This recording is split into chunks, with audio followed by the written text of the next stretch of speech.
कि दुश्मनों की खैर नहीं है। भारत ने रक्षा क्षेत्र में एक और बड़ी कामयाबी हासिल की है। एक और बड़ी खबर आ रही है, डीआरडीओ ने एंटी सबमरीन रॉकेट टेस्ट किया है। आईएनएस कावारत्ती से रॉकेट टेस्ट किया गया है। ये इस वक्त बड़ी खबर है, डीआरडीओ की एक और बड़ी सफलता, एक और बड़ी कामयाबी। सिर्फ एक रॉकेट नहीं, ये भारत की समुद्री ब्रह्मास्त्र की तरह दुश्मन की छिपी पनडुब्बियों को पानी के नीचे ही खत्म कर देने वाला रॉकेट। मोदी सरकार का जंगी जुनून सर चढ़कर बोलने लगा। भारत ने और यहाँ आपको बताएं कि इजराइल का कामयाब तजुर्बा। मतीन साहब, क्या अपडेट्स हैं और भारत जिस तरीके से जंगी जुनून का मुजाहिरा कर रहा है, खित्ते में ताकत का तवाज़ुन बरकरार रखा जा सकता है ऐसे? अब भारत की जानिब से जिस तरह की एक्सपेक्टेशन थी वही किया गया है। चलिए सबसे पहले जानते हैं क्या है इसरार। दरअसल इसरार यानी extended range anti submarine rocket, एक ऐसा हथियार जिसे खास तौर पर पनडुब्बियों को नष्ट करने के लिए डिजाइन किया गया। ये रॉकेट इंडियन नेवी के जहाजों पर लगे इंडिजीनियस रॉकेट लॉन्चर से दागा जाता है। इसकी सबसे बड़ी खूबी है इसका ट्विन रॉकेट मोटर कॉन्फ़िगरेशन, यानी 2 स्टेज में चलने वाला इंजन सिस्टम जो इसे दूर तक सटीकता से मार करने में सक्षम बनाता है। यार क्या इंडिया से तुम लोगों ने क्या किया है? इंडिया से 1 इंच कश्मीर का जो तुम लोग जो टुकड़ा नहीं ले सके। हर बार यही कहते हो कि हमारा मेन दुश्मन इंडिया है। अगर खुदा न खास्ता मेरे मुंह में खाक, आज इसराइल ने ईरान पे हमला किया है, कल वो हम पे भी कर सकता है। ठीक है, अब मुझे ये बताएं क्या आप किस का इस्तेमाल करके जाके इसराइल पे हमला करेंगे? भारत का खित्ते के अमन के लिए कितना खतरनाक हो सकता है? भारत की जानिब से जंगबंदी पर अमेरिकी सालसी को भी तस्लीम ना करने के पीछे क्या मुमकिन हिकमत अमली हो सकती है?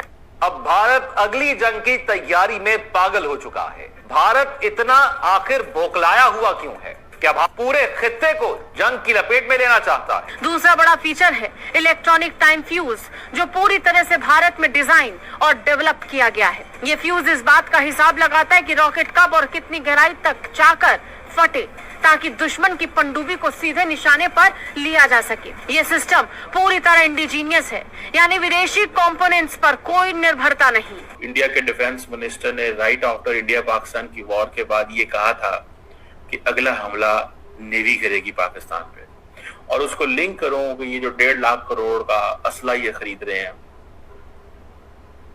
और इनकी ये जो नेवी है विच हैज ये जो नए मैंने आपको बताया, ये जो महिंद्रा गिरी जो शिप है, इसके अंदर जो कैपेबिलिटी है मॉडर्न, चलो जो हर होती है, लेकिन it has surface to surface and surface to air and under water capabilities मौजूद है।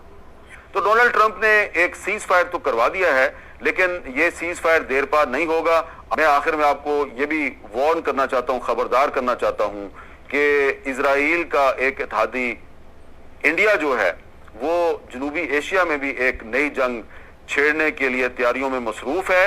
और हिंदू बनिया 1 रुपया भी बगैर किसी वजह के खर्च नहीं करता है।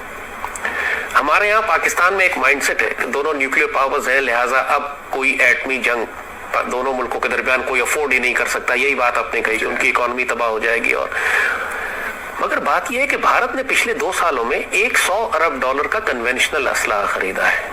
$100 बिलियन ऑफ कन्वेंशनल वेपन्स उन्होंने S-400 सिस्टम के लिए।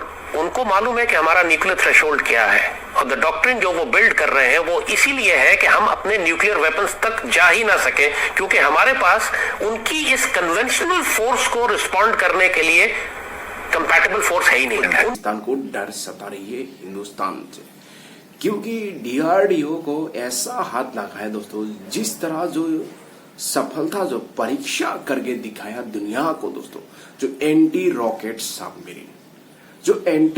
सबमरीन डीआरडीओ ने जिस तरह भी सफल था जब परीक्षा किया है, मतलब पाकिस्तान का होश उड़ गया, पाकिस्तान और चाइना का दोस्तों। जिस तरह भी हिंदुस्तान को नई अभी जो ये सफलता भी मिल रहा है, मतलब पाकिस्तान भी हैरान है दोस्तों, क्योंकि ये जो पाकिस्तान हर वक्त हिंदुस्तान के साथ कंपैरिजन करता रहता है, लेकिन हिंदुस्तान के साथ कंपैरिजन नहीं बनता है।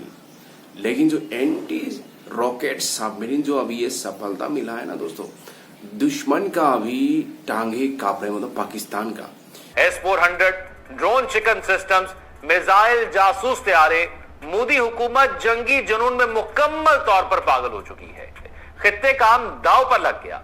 जरा के मुताबिक भारत इसराइल की जानिब से ईरान पर हमले की तरह का मॉडल अपनाना चाहता है ताकि जारियत का जवाब पैदा किया जा सके। इससे फायदा उठा के इंडिया जो है वो पाकिस्तान के खिलाफ एक नई जंग शुरू करने का जवाब तलाश कर रहा है।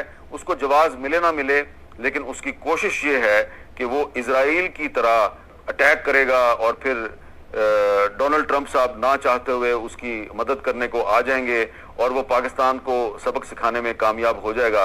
लेकिन ऐसा बस टेक्नोलॉजी जो है वो इंडिया की निस्बत कम है। अच्छा, और लेकिन हमारे जी जो है वो इंडिया की निस्बत कम है। अच्छा, और लेकिन हमारे पास अल्हम्दुलिल्लाह जज्बा बहुत है। एक कोल्ड स्टार्ट को अब उन्होंने डेवलप करके पहले इन्होंने इंटीग्रेटेड बैटल ग्रुप्स बनाए। इंटीग्रेटेड बैटल ग्रुप्स के बाद अब वो थिएटर कमांड पर आ गए। थिएटर कमांड का मतलब है कि एक आर्मी जिसमें आर्मी, नेवी और एयरफोर्स तीनों शामिल होंगी अंडर वन कमांड, और ये इन्होंने सारी की सारी पाकिस्तान के सामने लाकर लगाई है। इंडिया पागल है, ये सब कुछ कर रहा है पिछले 2 साल से। इसने $100 अरब का असला खरीदा है और लद्दाख इज अ ब्लफ। उनका टारगेट गिलगित बल्तिस्तान और स्कर्दू है, वो ब्लफ है। They want to take over Gilgit Baltistan. इन्होंने इंडिया बड़ा खुश हुआ है कि हमने ये कर दिया, वो कर दिया, लेकिन मैं इंडिया मुसलसल कितने अटैक करता रहा, ये 3 दिन ऑलमोस्ट अटैक होते रहे। ये पता है, ये देखिए अमीरपुर शर्किया पे हुए हैं, मुरीद के हुए हैं, यानी कि हमारे हर सियालकोट के बाद हमारे हर शहर में उन्होंने किए हैं, अटैक किए हैं। ड्रोन पे ड्रोन आ रहे हैं और अल्हम्दुलिल्लाह पाक मुल्क है। लेकिन मेरे ख्याल में 57 में से सिर्फ ये सारी बहनें हैं, एक ईरान भाई था, बाकी साहब हम चूड़ियां पहन लेते हैं, फिर ईरान को जो है वो बड़ा कंगन बना देते हैं। वो तो कहते हैं इंडस रिवर क्रॉसिंग जो बार बार ये प्रैक्टिस कर रहे हैं, ये किसके खिलाफ है? शायोक रिवर के साथ जो एक्सेस बना रहे हैं ये स्कर्दू में आने के लिए, किसके खिलाफ? This not against China. हम पाकिस्तानी बहुत बड़े धोखे में अपने आप को रखेंगे। हम पाकिस्तानी भी इसी ब्लफ में है, और इंडियंस न सिर्फ डिप्लॉय हो चुके हैं बल्कि उनकी डॉक्ट्राइन जिस तरह वो रिवॉल्व कर रहे हैं, रशिया से सीख रहे हैं। यूक्रेन, वो बाकायदा उन्होंने पूरे वॉर रूम बनाए हुए हैं जहां वो यूक्रेन जंग से सीख कर अपनी आर्मी को रियल टाइम में अडॉप्ट कर रहे हैं कि हमने वही इक्विपमेंट हमारे पास है रशियन जो हमने पाकिस्तान के खिलाफ इस्तेमाल करना है। मुझे जाती तौर पर जैसे अर्ज किया, बार बार मैं कह रहा हूं कि पाकिस्तानी कौम को मैं वार्न कर रहा हूं कि ये लोग कहते हैं आर्मी को बताएं, उसको तनख्वाह मिलती है, फौज के काम है। बात ये कि ये जंग अर्बन वॉर शहरों में लड़ी जाती है। भारतीय मुसलमान अनफॉर्चुनेटली उनका कोई फ्यूचर नहीं है। मैं बहुत तकलीफ से ये बात कर रहा हूँ। भारत ने बहुत ज्यादा पैसा जो है वो लगाना शुरू कर दिया है जब से भारत की नेवी के अंदर बहुत बड़े पैमाने पे इंडक्शंस हो रही हैं। जो इंडिया की जो लीडरशिप है, उन्होंने ये फैसला किया कि हम 1 लाख करोड़ रुपया लगाने वाले हैं। 1.5 लाख करोड़, 1.46 लाख करोड़। हाँ, हमें हर कीमत के ऊपर जो है वो तबाही मचानी है। और वो क्या तबाही है कि हमें हर कीमत के ऊपर जिसे कहते हैं ना, वेपन्स भी खरीदने हैं, मैसेजिंग भी करनी है, और जिसे कहते हैं ना, ये अब बताना है कि इंडिया के अंदर जो कमी कुताही रह गई थी उसको पूरा करना है। This is what they want. अच्छा, इंडिया की जो नेवी है ऑलरेडी वो कभी मरीन राफेल खरीद रहे होते हैं, कभी वो अमेरिका से जो है वो ड्रोन्स खरीद रहे होते हैं इंडियन ओशन के लिए। दे हैव बीन डूइंग का भी होश हो रहा है।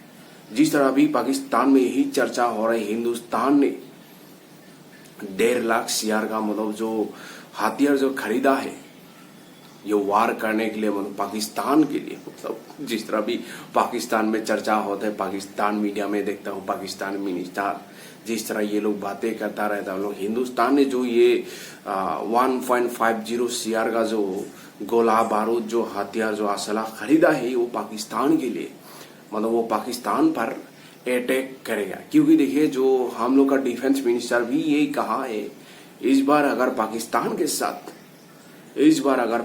के साथ कुछ भी होता है तो पहले हम लोग का नेवी अटैक करेगा पाकिस्तान पर।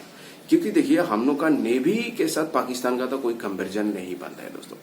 हिंदुस्तान का नेवी अभी इतना स्ट्रांग हो चुका है, मतलब पाकिस्तान दूर दूर तक दिखाई नहीं दे रहे। इस वजह से पाकिस्तान को डर सता रही। जिस तरह अभी देखिए नेवी ने, जिस तरह अभी नेवी के लिए भी अभी राफेल आ रहे 26 नेवी के लिए भी 26 राफेल भी आ रहे, जो आपासी हेलीकॉप्टर अभी भी बाकी है, जो वो भी शायद इस महीने आएगा मतलब हिंदुस्तान में। तो ये इसलिए पाकिस्तान को डर सता रही है, क्योंकि हिंदुस्तान के पास जिस तरह भी एयर डिफेंस सिस्टम है, जो S-400 है, आकाश जो हम लोग का खुद का स्वदेशी मतलब डिफेंस सिस्टम है, तो पाकिस्तान को इसलिए डर सता रही है क्योंकि देखिए ऑपरेशन सिंदूर में पाकिस्तान ने देखा किस तरह पाकिस्तान पर हिंदुस्तान ने तबाही मचा दिया। मतलब पाकिस्तान के पास जवाब देने के लिए कुछ भी नहीं था। हिंदुस्तान का मिसाइल हो, ड्रोन हो, जिस तरह भी पाकिस्तान के अंदर तबाही मचा दे, तो इसलिए पाकिस्तान को डर सता रही है। जिस तरह भी हिंदुस्तान DRDO को जिस तरह भी ये जो नई सफलता जो हासिल हो रहा है, जिस तरह भी एंटी रॉकेट जो ये सबमरीन, जिस तरह भी इसको सफलता परीक्षा करके दिखा, दुनिया भी अभी हैरान है दोस्तों। अभी जिस तरह भी खबरें आ रही, जिस तरह भी जो हाइपरसोनिक मिसाइल का भी, उसको भी जिस तरह भी हिंदुस्तान में बातें चल रही, तो पाकिस्तान को इसलिए बहुत ज्यादा अभी डर सता रही है, बहुत ज्यादा, क्योंकि हिंदुस्तान के साथ पाकिस्तान का कोई कंपैरिजन बनता ही नहीं है। हिंदुस्तान का कहाँ डिफेंस बजट $90 बिलियन और पाकिस्तान का कहाँ $10 बिलियन तो ये बात तो बनता नहीं। जो हम एक ही बार जो डील करता है वही शायद 10 बिलियन होता है दोस्तों, जो राफेल का किया है दोस्तों। तो पाकिस्तान का तो हिंदुस्तान के साथ कहीं कंपैरिजन नहीं होता, लेकिन पाकिस्तान का कुछ मूर्ख लोग पाकिस्तान में बैठ के हिंदुस्तान के साथ कंपैरिजन करता रहता है, लेकिन अभी पाकिस्तान को भी ये डर सता रही है दोस्तों। तो दोस्तों मेरे वीडियो अच्छा लगे तो कमेंट कीजिए, शेयर कीजिए और सब्सक्राइब